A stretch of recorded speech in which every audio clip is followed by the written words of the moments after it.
Hello আসসালামু আলাইকুম, travel with মিশোর আরও একটা নতুন ভিডিওতে আপনাদের সবাইকে স্বাগতম জানাচ্ছি। সবাই কেমন আছেন? আশা করি সবাই খুব ভালো আছেন। আমি আল্লাহর রহমতে অনেক ভালো আছি। তো চলে আসলাম আরও একটা নতুন ডেইলি ব্লগ নিয়ে। আশা করি এই ভিডিওটা আপনাদের অনেক ভালো লাগবে, কারণ কি জানেন, আজকে আমার বার্থডে। তো বার্থডে তখন বিরিয়ানি যে আমি খাবো না তা তো হবেই না, কারণ আমি যেহেতু বিরিয়ানি লাভার আর বার্থডের দিনে তো আমি বিরিয়ানি খাবো। তো সকালবেলাই আমি কাচ্চি বিরিয়ানি রান্না করে ফেলেছিলাম। তো আমার আম্মু তো যে সব কিছু রেডি করে দেয়, আর আমার রাঁধতেও তেমন একটা সময় লাগে না। আলহামদুলিল্লাহ, আমার কাচ্চি বিরিয়ানি অনেক মজা হয়। কাচ্চি ভাইয়ের কাচ্চি বিরিয়ানি যেমন টেস্ট না, সেরকমই টেস্ট কিন্তু আমার কাচ্চি বিরিয়ানির হয়। আপনারা যদি চান, আমি অবশ্যই এই কাচ্চি বিরিয়ানির রেসিপি আপনাদের সাথে শেয়ার করব। খেতে খুবই মজা হয়েছিল, একদম ঝরঝরা। আর কাচ্চি ভাইয়ের যে টেস্ট, একদম সেম টু সেম সেই টেস্ট। তো আলহামদুলিল্লাহ, আম্মু অনেক পছন্দ করেছিল। আর এরপরে কাচ্চি বিরিয়ানি রান্না করার পর আমি কি আর ওয়েট করতে পারি, খেয়ে নিলাম।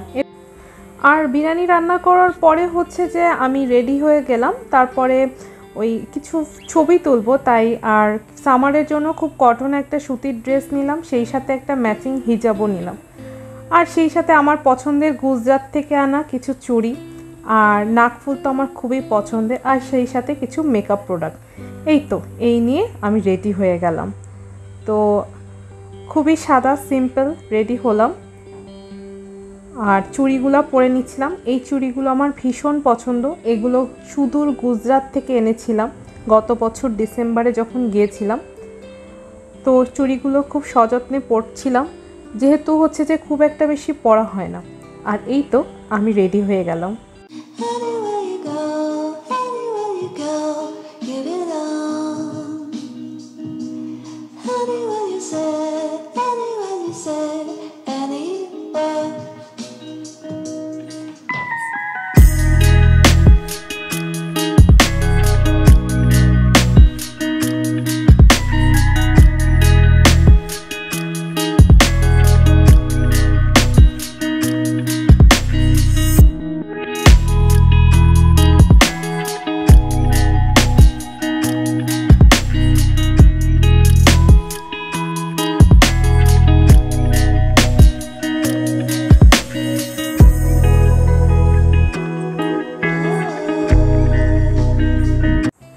বিকালের দিকে রেডি হয়ে গেলাম।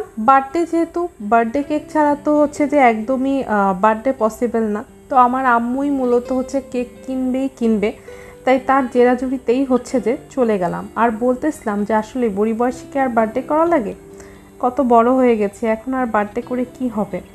তো যাই হোক, আম্মু তো আমাকে কেক কিনেই দিবে। আর সেই সাথে আমরা একটু বাইরে ঘোরাঘুরিও করবো। তো আমরা গিয়েছিলাম নিউ মার্কেটের উদ্দেশ্যে। তো রাতের খুলনাটা কিন্তু দারুণ সুন্দর। তো আপনাদের সাথে মাঝে মাঝে বাইরে গেলে খুলনার একটু রাতের বেলার যে দৃশ্য, তারপরে যখনই যাই তখনই আপনাদের জন্য ধারণ করার চেষ্টা করি। তো এখানে আড়ংয়ে দেখেন নতুন স্টাইলের মগ এসেছে। তো আড়ংয়ে কিন্তু এই মগটা ছিল না একদমই। তো আমার তো খুবই ভীষণ পছন্দ হয়েছে। আম্মু আমাকে এটা কিনে দেবে বলছিল, কিন্তু আমাদের বাসায় অলরেডি অনেক মগ ছিল, তাই আর কেনা হয়নি। আর তখন ওখান থেকে ঘোরাফেরা করে তারপর আমরা কেক কিনে নিয়ে আসলাম। তো অবশ্যই জানাবেন বার্থডে কেকটা কেমন হলো। আমার তো খুবই ভালো লেগেছে, বাট সবচেয়ে খারাপ লেগেছে আমার নামের স্পেলিংটা ভুল করেছে। তারা আমার নামটাকে অন্য রকম নাম বানিয়ে ফেলেছে, তো দেখে বেশ খারাপই লাগলো। এরপর বার্থডে কেকটা কেটে ফেললাম। আম্মু ভিডিও করে দিচ্ছিল।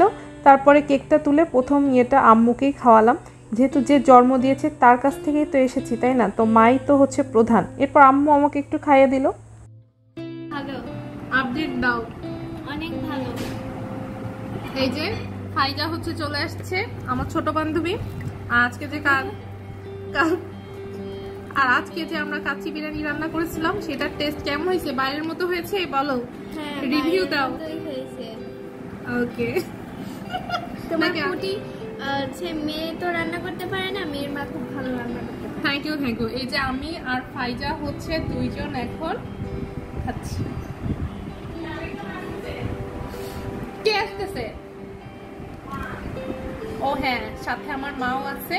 আমরা তিনজনে মিলে, ওই যে একজন কিন্তু বিরিয়ানি খাবে না বললো, হ্যাঁ, তারপরে এখন বিরিয়ানি খাবে। তো এখন তিনজনে মিলে বসে পেট পুরে বিরিয়ানি খাবো। আর সেই সাথে আজকে আমাদের জন্মদিনটা শেষ হয়ে গেল। আর হ্যাঁ হ্যাঁ, আপনারা মনে করেন না যে ফাইজাকে বার্থডে কেক এখনো দেওয়া হয়নি। ফাইজা খাওয়ার পরে বার্থডে কেক খাবে, তাই না? তো হচ্ছে যে আমরা 3 জনে মিলে এখন খাবো, তারপরে বার্থডে কেক আবার হচ্ছে 2-3 জনে মিলে খাবো। আর এই নিয়ে আজকে আমাদের আর এই যে আমার মা, আর আমার মাও বসে পড়েছে আমার বানানো কাচ্চি বিরিয়ানি নিয়ে। আর আর এই যে ফাইজা, হাই বলে দাও। হাই, হাই, আর বলে দাও যে আজকে আপুর জন্মদিন শেষ। Happy birthday to you. আজকে আমার জন্মদিন শেষ। তো এই সাথে আজকে আমার এই বার্থডে ব্লগটা শেষ করছি। তো দেখা হবে আরো একটা নতুন ডেইলি ব্লগে। সবাই ভালো থাকবেন, সুস্থ থাকবেন। আল্লাহ হাফেজ।